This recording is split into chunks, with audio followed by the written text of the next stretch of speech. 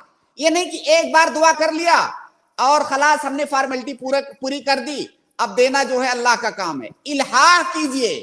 آپ جیسے کوئی چیز مانگ رہے ہیں ضد کر کے اللہ تعالیٰ سے, اللہ رحمان و رحیم ہے, بار بار مانگیے.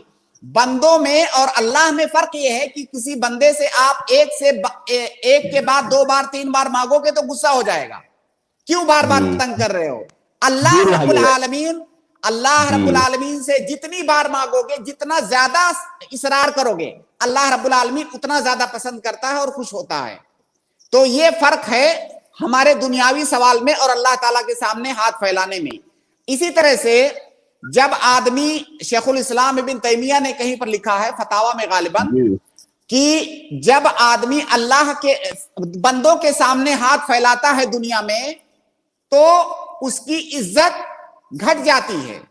کیا یہ حقیقت ہے کہ نہیں؟ آپ بندوں کے سامنے جب ہاتھ پھیلاتے ہیں تو سامنے والے کی نگاہ میں آپ کی عزت پہلے جیسی نہیں رہے گی, اور جتنا زیادہ آپ پھیلائیں گے آپ کی عزت گھٹتی جائے گی. لیکن اللہ کے سامنے جب آپ ہاتھ پھیلائیں گے تو وہاں ذلیل نہیں ہوں گے, بلکہ وہاں آپ کی عزت اللہ کی نگاہ میں بڑھ جائے گی. تو اللہ تعالیٰ سے دعا کے بہت سارے آداب اور شروط ہیں, اور اس بارے میں آپ پڑھیے, علماء سے پوچھئے بھی. ہم ان تمام باتوں کے بارے میں یہاں گفتگو نہیں کر سکتے, باتیں بہت لمبی ہو جائیں گی. جزاک اللہ خیر شیخ. جی امین بھائی, مجھے آپ لاسٹ ایک چیز پوچھ لوں کہ امین بھائی کافی سوالات ہو گئے آپ کے اور کافی وقت لگ گیا. اسی سے کل آ جائیے نا, کل بھی تو ہے نا, کل بھی انشاءاللہ ہم بیٹھے ہیں آپ کے لیے. ٹھیک ہے شیخ, ٹھیک ہے شیخ, جزاک اللہ خیر امین بھائی, بارک اللہ فیکم, بہت بہت شکریہ بھائی, جزاک اللہ خیر. اس کے بعد اگلے گیسٹ ہیں ہمارے شہنواز بھائی, شہناز, میں آپ کو ایڈ کر رہا ہوں. السلام علیکم. السلام علیکم شیخ. کسی سے مجھے آپ کو ایڈ کیا. وعلیکم السلام ورحمۃ اللہ. شیخ میرا یہ سوال ہے کہ اگر کوئی شخص مطلب کہنے کے لیے تو مسلمان ہے, لیکن وہ ہر وقت مطلب اسلام کی ہر چیز کو وہ غلط سمجھتا ہے, یہاں تک کہ نعوذ باللہ ثم نعوذ باللہ, یہاں تک کہ وہ قرآن پر بھی اس کا ایمان نہیں ہے. قرآن مطلب اس کو یہ شک ہوتا ہے, مطلب وہ یہ کہتا ہے کہ ہمیں کیا پتا کہ قرآن اللہ کی کتاب ہے یا نہیں. ایسے تو سبھی مذہب کے لوگ اپنے اپنے مذہب کو مطلب صحیح دعویٰ کرتے ہیں, اور مطلب عالم کو بھی مطلب وہ برا بھلا کہتا ہے. تو ایسے شخص کے لیے اگر ہم یہ دعا کریں کہ اللہ اگر یہ ہدایت کے لائق ہے تو تو اسے ہدایت دے, اور اگر یہ ہدایت کے لائق نہیں ہے تو تو اسے پوری طرح سے تو اسے اسلام سے دور کر دے, تو کیا ہمارا یہ دعا کرنا گناہ ہے؟ دیکھیے, ایسا شخص جو اسلام کے اساسیات اور بنیادیں ہیں جن کا ماننا مسلمان ہونے کے لیے ضروری ہوتا ہے, اگر ان کا انکار کر رہا ہے, جیسا کہ آپ نے فرمایا کہ وہ قرآن کا انکار کرتا ہے, اس میں شک کرتا ہے کہ اللہ کا کلام ہے کہ نہیں ہے, ایسا شخص کافر ہے, مرتد ہے, اس میں کسی شک و شبہ کی گنجائش نہیں ہے. تمام علماء اسلام کا اس بات پر اجماع ہے کہ ایسا شخص کافر ہے, دائرہ اسلام سے خارج ہے. یہ ایک جنرل حکم ہوا اور جنرل بات ہوئی. اب جب آپ کسی شخص کو ہمارے سامنے لائیں گی, کسی خاص پارٹیکولر کسی شخص کو, تو اس پر حکم لگانے کے لیے کچھ دوسرے شروط اور ضوابط ہیں. یہ ہم نے ایک عام حکم بتایا کہ ایسا شخص کافر ہے جو ایسا ایسا کرے, لیکن کسی خاص شخص پر کفر کا حکم لگانے کے لیے کچھ خاص شروط ہیں, ان شروط کا پایا جانا ضروری ہے. جیسے کہ وہ جاہل نہ ہو, اس کے پاس تعویل نہ ہو, مقلد نہ ہو, اور اس طرح کے شروط ہیں, کچھ ضوابط ہیں. یہ تمام چیزیں کنفرم کرنے کے بعد پھر علماء, بڑے علماء, کبار علماء اس پر حکم صادر کریں گے کہ یہ آدمی دائرہ اسلام سے خارج ہو گیا. اس لیے سب سے پہلی بات تو یہ سمجھیں آپ کہ آپ اس پر کفر کا فتویٰ اپنی طرف سے نہ لگائیں. آپ یہ عقیدہ رکھیں کہ اس طرح کا عقیدہ رکھنے والا شخص کافر ہوتا ہے. آپ ایسے آدمی سے دور رہیں اور اس کی ہدایت کے لیے دعا کریں. آپ نے جو صیغہ بتایا کہ اللہ رب العالمین یہ ہدایت کے اگر قابل ہے تو تو اسے لائق ہے تو تو اسے ہدایت دے, یہ بالکل صحیح ہے, اس میں کوئی شبہ نہیں. اللہ رب العالمین جانتا ہے کہ کون ہدایت کا مستحق ہے, کون ہدایت کا مستحق نہیں ہے. تو آپ گویا کہ معاملے کو اللہ تعالیٰ کے سپرد کر رہی ہیں, اللہ کی مشیت کے سپرد کر رہی ہیں, تو اس میں کوئی حرج نہیں ہے. جی سسٹر. جی شیخ ایک چھوٹا سا سوال ہے, کر سکتی ہوں؟ جی پوچھیے. جی میرا سوال یہ کہ جیسے بہت سے لوگ حج کرنے جاتے ہیں تو وہ اپنا حج مکمل کرنے کے بعد وہ اپنے مطلب اپنے رشتہ داروں کے لیے اور اپنے خاندان والوں کے لیے وہ الگ سے مطلب وہ طواف کرتے ہیں, تو کیا یہ جائز ہے کیا؟ جی دیکھیے دوسرے لوگوں کی طرف سے حج کرنا اور عمرہ کرنا یہ تو ثابت ہے. ایسا آدمی جو جس کی وفات ہو چکی ہے یا ایسا آدمی جو مریض ہے, وہ جانے کی استطاعت نہیں رکھتا ہے, اس کی صحت کی کنڈیشن ایسی نہیں ہے کہ وہ مکہ جا سکتا ہے, جی ایسے آدمی کی طرف سے کوئی دوسرا آدمی عمرہ یا حج کر سکتا ہے. ایسا دوسرا آدمی جس نے اپنی طرف سے کر لیا ہو وہ حج اور عمرہ اس کی طرف سے کر سکتا ہے. لیکن یہ جو طواف کا مسئلہ ہے کہ خالی طواف کرنا, تو خالی طواف دوسرے کی طرف سے نہیں ہے. مکمل حج یا مکمل عمرہ دوسرے کی طرف سے کر سکتے ہیں. دوسرا کون آدمی؟ جس کی وفات ہو گئی ہو یا جو معذور ہو, وہاں نہیں جا سکتا ہے. جی سسٹر. جی شیخ جزاک اللہ خیر. جزاک اللہ خیر, بہت بہت شکریہ ہمارے ساتھ جڑنے کا. اس کے بعد میں اگلے گیسٹ کو ہمارے ایڈ کر رہا ہوں, گلزار حسین, میں آپ کو ایڈ کر رہا ہوں. السلام علیکم. وعلیکم السلام ورحمۃ اللہ.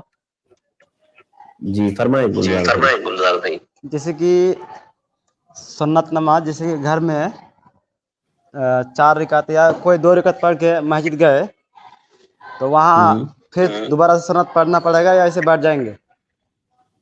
وہاں پہ جا کے صرف تحیت المسجد پڑھیں گے.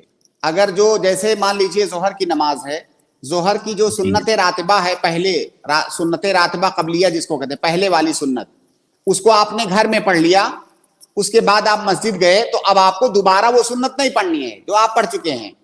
اب آپ کو وہاں پر جانے کے بعد صرف 2 رکعت تحیت المسجد پڑھنا ہے.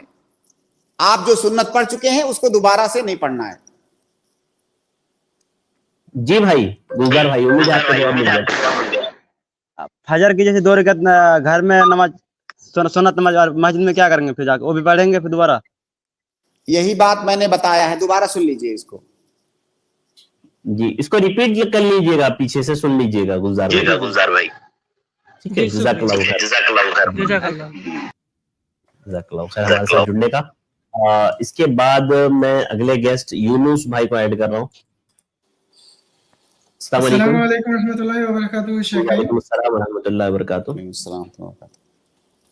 شیخ میں نے چند مفتی اور علماء کا کچھ آنسر سنے تھے شیخ, ان میں وہ بتا رہے تھے کہ ایک مسلمان شادی شدہ مرد کا ایک اچھا فیچر, ایک اچھا اخلاق یہ ہے کہ وہ اپنی بیوی کو ہر مہینہ پاکٹ منی یعنی اتنا پیسہ دیتا ہے کر کے, یہ اچھا اخلاق کر کے سنا تھا شیخ. لیکن شیخ گھر میں میرے بابا ہے نا شیخ, ان کو میری ماں کو انہوں نے ایک اتھارٹی دے دی ہے شیخ کہ وہ جب چاہے کہ پیسے اگر ضرورت پڑنے پر وہ لے سکتی ہے, بس اتنا ہے کہ بس ان کو بتا دیا کریں تاکہ ان کو تکلیف نہ ہو بعد میں کہ یہ پیسے کہاں چلے گئے کر کے. تو میرے بابا کا یہ اچھا اخلاق ہے یا غیر مطلب سدھارنا چاہیے شیخ جو علماء نے کہا ہے؟ جزاک اللہ. دیکھیے میاں بیوی کے ایک دوسرے پر کچھ حقوق ہیں, اس کے بارے میں انشاءاللہ جب یہ جو ہمارا موضوع چل رہا ہے یہ موضوع ختم ہو جائے گا تو ہم اس پر بہت تفصیل کے ساتھ بات کریں گے, کیونکہ وہ بہت ہی اہم موضوع ہے. فی الحال جو آپ کا سوال ہے ہم صرف اسی پوائنٹ پر جواب دے کر کے بات کو ختم کر دیں گے, تفصیل میں نہیں جائیں گے, کیونکہ ہم اس پر انشاءاللہ مستقل طور سے تفصیلی گفتگو کریں گے.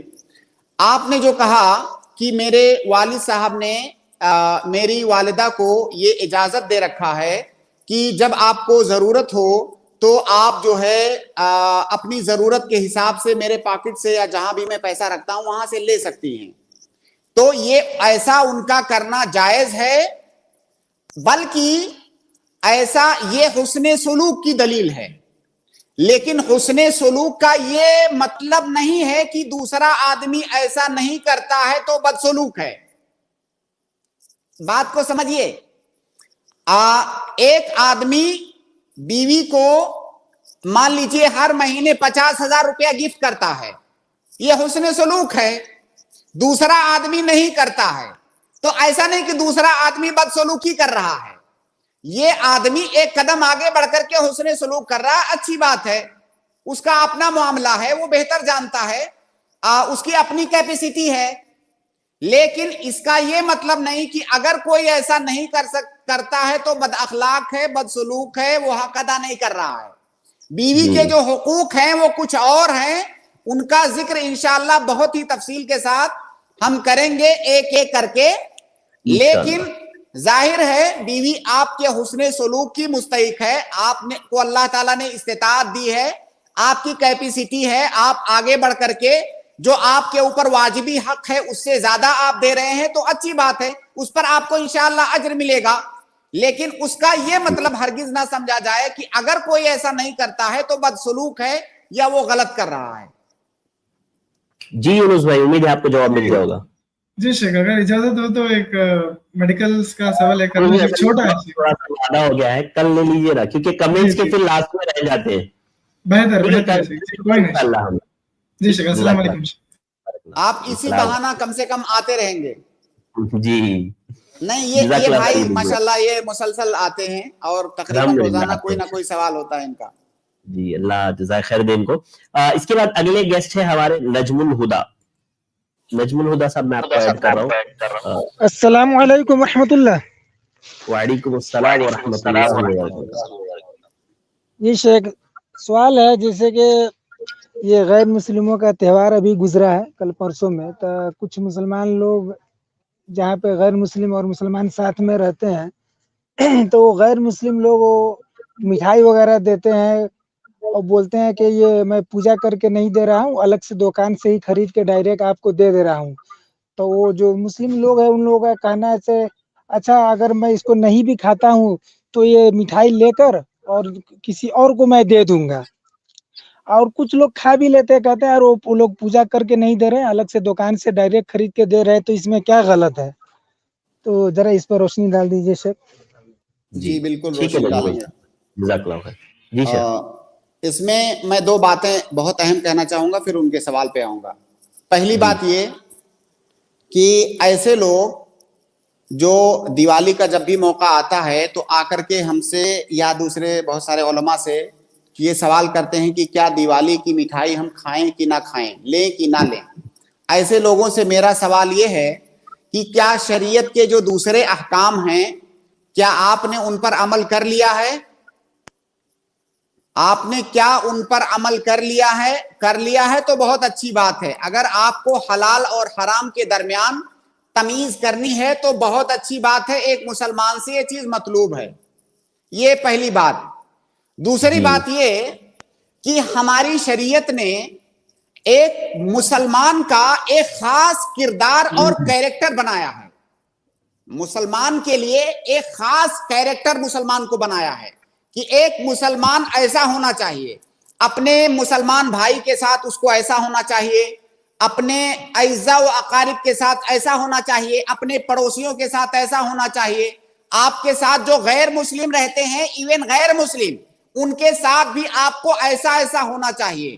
ان کے ساتھ آپ احسان کریں, حسن سلوک کریں, اچھا معاملہ کریں, ان کے ساتھ خرید و فروخت کریں تو بے ایمانی نہ کریں. آپ مسلم قوم کو اس بات کے لیے مشہور نہ کریں کہ مسلمان تجارت میں بے ایمان ہوتے ہیں. کیا یہ ساری چیزیں آپ نے کر لیا ہے؟ ظاہر ہے جو مٹھائی کے بارے میں سوال کرتے ہیں ان کو فکر اس بات کی ہوتی ہے کہ اگر ہم نے مٹھائی قبول نہیں کیا تو سامنے والا غیر مسلم ہمارا پڑوسی یا کولیگ جو ہے وہ ہم کو بد اخلاق کہے گا. تو کیا آپ نے پورے سال تک اس کو اخلاق کا ثبوت دیا ہے؟ یہ بہت بڑا سوال ہے. کیا آپ نے اب پورے سال اپنے اس پڑوسی غیر مسلم کو, اپنے کولیگ کو, اپنی آفس میں کیا آپ نے اپنے اچھے مسلمان ہونے کا ثبوت دیا ہے؟ کیا آپ اس کی پریشانیوں میں کام آئے ہیں؟ کیا آپ نے ہمیشہ اس سے سچ بولا ہے؟ کیا آپ نے اس سے بدسلوکی نہیں کی ہے؟ کیا ان ساری چیزوں پر آپ نے عمل کر لیا ہے؟ اگر اس پر آپ عمل کریں تو دیوالی کے موقع پر آپ کو اپنے اخلاق کا اور رواداری کا ثبوت دینے کے لیے مٹھائی قبول کرنے کی ضرورت نہیں ہوگی، بلکہ وہ آپ کا غیر مسلم جو پڑوسی ہے وہ کہے گا کہ بھائی آپ ایک سچے اور پکے مسلمان ہو، آپ کا عقیدہ توحید اس بات سے منع کرتا ہے، تو ہماری مٹھائی لینے نہ لینے سے ہمارے تعلقات پر کوئی اثر نہیں پڑنے والا ہے، آپ بہت اچھے انسان ہو۔ جی جی میرے نجم خیال بھائی، سے میرا جو میسج ہے وہ میسج پہنچ گیا ہوگا۔ جی اس میں تقریباً پورا جواب آ گیا نجم الہدا بھائی کا، اور تمام لوگوں کا جواب آ گیا۔ یہ مجھے تعجب ہوتا ہے شیخ ارشد، جب بھی دیوالی کا یا کسی تہوار کا مسئلہ آتا ہے تو بہت سارے ہمارے مسلمان بھائی وہ مٹھائی کھیلنے لگتے ہیں، مٹھائی لے نہ لے مٹھائی، ارے بھائی تم نے پوری مسلم کمیونٹی کو، تم تاجر ہوتے ہو تو وہاں بدنام کر کے رکھے ہو، کیا آپ نے اسلام کا جو اخلاق ہے وہ نمونہ آپ نے پیش کیا ہے؟ کیا آپ نے دکھایا ہے اپنے اس غیر مسلم ساتھی کو کہ ہمارا اسلام ایسے ایسے ایک انسان کو بنانا چاہتا ہے؟ یہ سارا کام اگر آپ کیے رہو تو دیوالی کے موقع پر مٹھائی نہیں کھیلنا پڑے گا آپ کو، کیونکہ ظاہر ہے بہت اچھی طرح سے ہر آدمی سمجھتا ہے کہ یہ مٹھائی کھانے اور جو ہے مبارکبادی کا آدان پردان کرنے کی ضرورت آپ کو اس لیے پڑتی ہے کہ آپ اپنے آپ کو بہت اخلاق، بہت روادار، بہت سیکولر جو ہے ثابت کرنا چاہتے ہو۔ تو بھائی اخلاق مند ثابت کرنے کے لیے اسلام کے تمام احکام موجود ہیں، آپ اس غیر مسلم کے ساتھ اچھا مسلمانوں جیسا برتاؤ کرو گے تو مٹھائی کے بارے میں سوال کرنے کی ضرورت آپ کو نہیں پڑے گی۔ جی جزاک اللہ خیر شیخ، تمام لوگوں کا یہ جو مسئلہ تھا حل ہو گیا ہوگا امید ہے۔ اس کے بعد اگلے گیسٹ ہیں ہمارے انجم عالم، لیکن آپ کا ڈیوائس کنیکٹ نہیں ہے تو میں آپ کو ڈراپ کر کے اس کے بعد جو بالترتیب ہمارے ساتھ جڑے ہوئے ہیں اسامہ حمزہ، اور پھر اسی طرح بیسٹ آف کریچر، اور فریدہ بیگم، پھر تفیل بھائی اور ریحانہ، اور اسی طرح محمد غلام، میں بالترتیب انشاءاللہ ان لوگوں کو اسٹریم میں ایڈ کروں گا اور پھر وہ لوگ سوال پوچھیں گے، آپ لوگ انتظار کریں۔ میں اسامہ حمزہ بھائی کو ایڈ کر رہا ہوں۔ السلام علیکم شیخ۔ جی وعلیکم السلام۔ جی شیخ میرا سوال یہ تھا کہ کل جیسا ہم اذان کے بعد دعا کرتے ہیں کہ اللہ کے رسول کو وسیلہ عطا کر مقام محمود، تو اللہ کے رسول کل شفاعت کریں گے، تو ہم یہ کیا نیت سے زندگی گزارے، اللہ کی رحمت یا اللہ کے رسول کی شفاعت سے جنت میں جانا، کس چیز کی امید؟ بہت اچھا سوال اسامہ حمزہ بھائی۔ ہم کس بات کی امید رکھیں کہ کیا ہم اللہ کی رحمت سے جنت میں جائیں گے یا اللہ کے نبی صلی اللہ علیہ وسلم کی شفاعت سے جنت میں جائیں گے؟ دیکھیے اللہ کے نبی صلی اللہ علیہ وسلم کی شفاعت آپ کو کب ملے گی؟ جب اللہ کی رحمت ہوگی تب ملے گی، کیونکہ شفاعت کے لیے 3 شرطیں ہیں۔ پہلی شرط یہ ہے کہ اللہ رب العالمین آپ سے راضی ہو، دوسری شرط یہ ہے کہ اللہ رب العالمین شفاعت کرنے والے سے راضی ہو، تیسری شرط یہ ہے کہ اللہ رب العالمین شفاعت کرنے کی اجازت دے، اور یہ ساری چیزیں اللہ کے رحمت سے ہی ہوں گی۔ تو اللہ کی رحمت کے بغیر آپ کو نبی صلی اللہ علیہ وسلم کی شفاعت نہیں ملے گی۔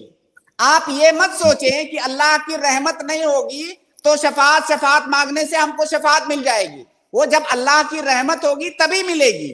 تو ان دونوں باتوں میں آپس میں کوئی ٹکراؤ نہیں ہے، نبی صلی اللہ علیہ وسلم کی شفاعت اور اللہ کی رحمت، کیونکہ شفاعت یہ رحمت سے ہی ملے گی۔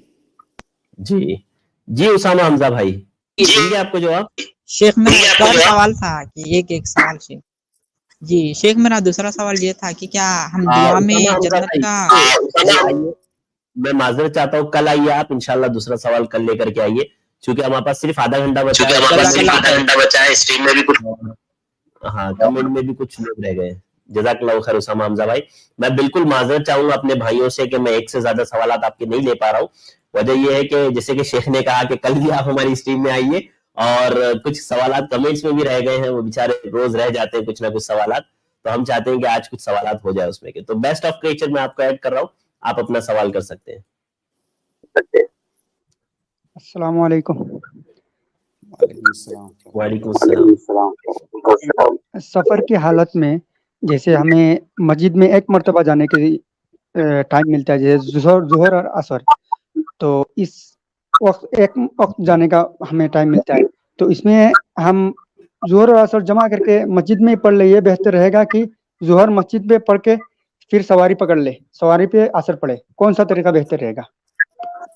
دیکھیے پہلی بات تو یہ کہ حالت سفر میں مسافر کو 2 نمازیں ایک ساتھ جمع کر کے پڑھنے کی اجازت ہے, ظہر عصر ایک ساتھ, مغرب عشاء ایک ساتھ, یہ آپ کو مطلق طور سے اجازت ہے. آپ چاہیں تو جمع کر کے پڑھیں, چاہیں تو الگ الگ پڑھیں, دونوں کا کی اجازت آپ کے پاس موجود ہے. زیادہ بہتر طریقہ کیا ہے کہ اگر دیکھیے سفر کی حالت میں کبھی ایسا ہوتا ہے کہ آدمی کہیں رکا ہوا ہے, کبھی ایسا ہوتا ہے کہ چل رہا ہے. اگر آپ کہیں پر ٹھہرے ہوئے ہیں تو بہتر یہ ہے کہ دونوں نمازوں کو آپ الگ الگ پڑھیں, مطلب اپنے اپنے ٹائم پہ پڑھیں. اور آپ چل رہے ہیں اگر تو دونوں کو جمع کر کے پڑھیں, یہ زیادہ افضل ہے. لیکن بہرحال مسافر کو مطلق طور سے یہ اجازت ہے کہ وہ 2 نمازوں کو اکٹھا کر کے پڑھ سکتا ہے, جس کو جمع بین الصلاتین کہا جاتا ہے. تو یہ آپ کو اختیار ہے. اور اس میں آپ دیکھیے ہر آدمی اپنی سہولت کو دیکھے کہ وہ زیادہ سہولت, ظاہر ہے جو جمع بین الصلاتین کا مسئلہ ہے اس کی حقیقت کیا ہے, اس کی حکمت کیا ہے؟ اس کی حکمت ہے شریعت کی آسانی آپ کے ساتھ. تو جس میں آپ کے لیے زیادہ آسانی ہو آپ وہ کریں. جی بھائی, امید ہے جواب مل گیا ہوگا. جی شکریہ. جی جزاک اللہ خیر, بارک اللہ فیکم, بہت بہت شکریہ ہمارے ساتھ جڑنے کا. ہمارے اگلے گیسٹ ہے سسٹر فریدہ بیگم, میں آپ کو ایڈ کر رہا ہوں. السلام علیکم. وعلیکم السلام ورحمۃ اللہ وبرکاتہ. جی میرا سوال یہ تھا کہ قرآن میں تو سجدے تلاوت کے جو سجدے آتے ہیں اس میں لاسٹ سورے میں جو اقرا آتا ہے اس میں لاسٹ سورہ آتا ہے جو سجدہ لاسٹ میں آتا ہے. اس میں میرا یہ ہے کہ اگر سجدے کے بعد میں کوئی سورہ پڑھنا پڑے گا یا نہیں؟ دیکھیے آپ سوال سمجھ گیا, سمجھ میں آ گیا سوال. جی سر. دیکھیے قرآن میں جہاں پر سجدہ ہے, سب سے پہلے آپ کے سوال پر آنے سے پہلے آپ ایک ضروری بات سمجھ لیں کہ سجدہ تلاوت جو ہے وہ سجدہ کرنا واجب نہیں ہے, وہ مستحب ہے.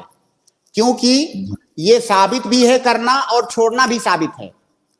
تو آپ کو دونوں اختیار ہے. ظاہر ہے جو چیز مستحب ہے اس کو کرنے میں ثواب ہے, آپ چھوڑو گے تو اس ثواب سے محروم رہو گے. تو یہ واجب نہیں ہے, اگر کسی نے چھوڑ دیا تو اس کے اوپر گناہ نہیں ہے. یہ پہلی بات آپ سمجھ لیں. جی. دوسری بات, لیکن اس میں یہ دعوت نہیں دے رہا ہوں آپ کو کہ آپ سجدہ تلاوت میں غفلت کریں اور چھوڑ دیں. وہ مستحب ہے, اس کو کریں, اس کا اجر ملے گا آپ کو. لیکن شرعی حکم ہے, اس لیے اس کو جاننا بھی آپ کے لیے ضروری ہے. جی میرا سوال آ رہا ہوں سوال پہ. جی آپ میوٹ رکھیے تھوڑا سا. جی.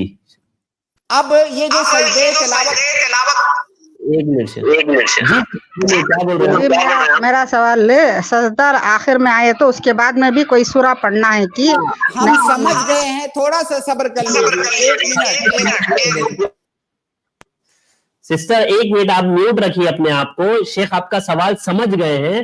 وہ اس سے پہلے ایک تمہیدی بات تھی آپ کو بتانے کے لیے کہ سجدہ واجب نہیں ہے. آپ صبر کریں, ابھی آپ کا سوال کا جواب ہی شیخ دے رہے ہیں. جی شیخ. دیکھیے قرآن میں جو سجدے ہیں وہ سجدہ کی آیت پڑھنے کی 2 صورتیں ہو سکتی ہیں. ایک تو یہ ہے کہ ہم نماز میں پڑھ رہے ہیں, اور یہ ہے کہ نماز سے باہر پڑھ رہے ہیں. تو اگر آپ نماز سے باہر پڑھ رہی ہیں تب تو کوئی مسئلہ ہی نہیں ہے, پھر یہ آپ کا سوال بنے گا ہی نہیں. جہاں پر سجدہ آئے وہاں آپ سجدہ کر لیجئے. لیکن آپ کا سوال جو ہے وہ نماز سے متعلق ہے, گرچہ آپ نے اس کا ذکر نہیں کیا ہے, لیکن آپ کے سوال سے واضح ہے کہ آپ یہ سوال کر رہے ہیں کہ اگر کوئی نماز پڑھ رہا ہے اور ایسی صورت پڑھا جس کی آخری آیت پہ سجدہ ہے، اب وہ سورت پڑھ کر کے رکوع میں بھی جانا چاہتا ہے، وہاں پر سجدہ بھی ہے، تو کیا وہ رکوع میں جائے یا وہ سجدہ کرے؟ کیا وہ سجدے تلاوت کرنے کے بعد دوبارہ کوئی سورت ایڈ کرے یا وہ کیا کرے؟ تو دیکھیے، آپ اگر یہ جو پہلا مسئلہ میں نے بتایا اسی لیے بتایا تاکہ اس کو آپ کلیئر سمجھ سکیں. اگر آپ سجدے تلاوت کرنا چاہتی ہیں نماز کی حالت میں، تو آپ جو آخری آیت پڑھنے کے بعد جہاں پہ سجدہ ہے آپ سجدہ کر لیں، سجدے تلاوت کر لیں. سجدے تلاوت کرنے کے بعد جو ہے آپ کھڑی ہو جائیں. اب پھر دوبارہ آپ قرآن کی چند آیتیں پڑھ لیں کہیں سے بھی، پھر اس کے بعد آپ رکوع کریں اور پھر اپنے نماز کو کنٹینیو کریں. یہ ایک طریقہ ہوا. دوسرا طریقہ، آپ کو سجدے تلاوت نہیں کرنا ہے، اسی لیے میں نے بتایا کہ سجدے تلاوت واجب نہیں ہے، اختیار ہے کہ آپ نہ بھی کر سکتی ہیں. تو اگر آپ کو نہیں کرنا ہے سجدے تلاوت، جی شیخ سسٹر میوٹ رکھیے آپ اپنے آپ کو. جی شیخ، اگر آپ نماز میں سجدے تلاوت کرنے کی وہاں پر آپ کی نیت نہیں ہے، تو جب آپ کی وہ صورت ختم ہوئی جہاں پر سجدے تلاوت ہے، آپ رکوع میں چلی جائیے. گویا کہ سجدے تلاوت کو آپ نے اگنور کیا نہیں کیا، آپ رکوع میں چلے جائیے، پھر اپنے نماز کو آگے کنٹینیو کیجئے. تو یہ دونوں طریقے ہیں. اگر سجدے تلاوت کرنا ہے آپ کو تو پھر آگے کوئی سورت یا کوئی آیت آپ کو ایڈ کرنی ہوگی سجدے سے اٹھنے کے بعد. اگر نہیں کرنا ہے تو کوئی مسئلہ نہیں ہے، وہیں سے آپ نماز کو کنٹینیو کیجئے. جی سسٹر، امید ہے آپ کو جواب مل گیا ہوگا. جی جزاک اللہ خیرن کثیرہ. آپ یہ بتائیے فریدہ سسٹر، کیا بات آپ کی سمجھ میں آ گئی ہے؟ جو پوچھنا چاہتی تھی آپ، وہ بات آ گئی ہے؟ جی آ گئی الحمدللہ. جزاک اللہ خیرن. اسی لیے ہم یہ عرض کر رہے تھے کہ تھوڑی دیر خاموشی سے سن لیں. خاموش رہنا بھی ایک فن ہے، کہاں پہ بولنا ہے، کہاں خاموش رہنا ہے. جزاک اللہ خیر سسٹر. شیخ وقت بہت کم ہے تو تھوڑا سا شارٹ میں جوابات لے لیتے ہیں. آپ یہ بتائیے شیخ ارشد، اگر یہاں پر ہم نے شارٹ میں جواب دیا ہوتا تو یہ سسٹر کیا وہ سمجھ سکتی اس مسئلے کو؟ نہیں، بات بالکل صحیح ہے شیخ آپ کی. پھر بھی جہاں تک ہماری کوشش ہوتی ہے آپ کو یہ کہنے کی کہ شیخ شارٹ کر دیجیے. بالکل جزاک اللہ خیر. تفیل بھائی کو میں ایڈ کر رہا ہوں. السلام علیکم. السلام علیکم. وعلیکم السلام. حضرت میرا سوال یہ ہے کہ صحیح بخاری اور مسلم شریف متفقن علیہ ہے، جہاں پر یہ ذکر کیا گیا آتا ہے، ذکر ملتا ہے کہ منافق کے 3 یا 4 پہچان ہیں. جی. تو آج کے جو پہچان اس میں ذکر آتا ہے حدیث میں، اگر اس کے اکارڈنگ آج کے مسلمان کو تولا جائے تھوڑا سا تو میں جلدی پوچھئے بھائی سوال. تو 40% تو مسلمان تو منافق ہی ہو جائیں گے. جی ٹھیک ہے، سمجھ میں آ گیا سوال. سوال آپ کا کیا ہے؟ یہ تو آپ نے خبر دیا. سوال کیا ہے؟ سوال ہے کہ اس گناہ کی بنا پہ جتنے جو اس میں شرائط دیے ہوئے ہیں صحیح مسلم اور بخاری شریف میں، اگر اس گناہ کے ساتھ کوئی مسلمان کے اندر چاروں یہ پائے جاتے ہیں، گناہ پائے جاتے ہیں، اور اس کی موت ہو جاتی ہے، وہ توبہ نہیں کرتا ہے، تو روز قیامت کے دن اس کی کیا بخشش ہوگی یا کہ ہمیشہ ہمیشہ کے لیے جہنم میں؟ آپ سوال آپ کا زیادہ واضح سوال یہ بنتا ہے کہ یہ جو حدیث کے اندر ہے کہ آیت المنافق ثلاثہ، کہ منافق کی 3 علامتیں ہیں، تو یہاں منافق سے کیا مراد ہے؟ یہ سوال اگر یہ پوائنٹ آپ سمجھ جائیں گے تو آٹومیٹک آپ کو جواب مل جائے گا. دیکھیے، نفاق کی 2 قسمیں ہوتی ہیں. ایک ہوتا ہے نفاق اعتقادی اور ایک ہوتا ہے نفاق عملی. نفاق اعتقادی جو دل کے اندر ہوتا ہے، اور نفاق اعتقادی سے آدمی اسلام سے خارج ہو جاتا ہے، یعنی وہ اندر تو کفر رکھ رہا ہے اور باہر وہ اسلام ظاہر کر رہا ہے. تو نفاق اعتقادی جو ہے اس کے بارے میں جو آپ بتا رہے ہیں کہ وہ جہنم میں رہے گا.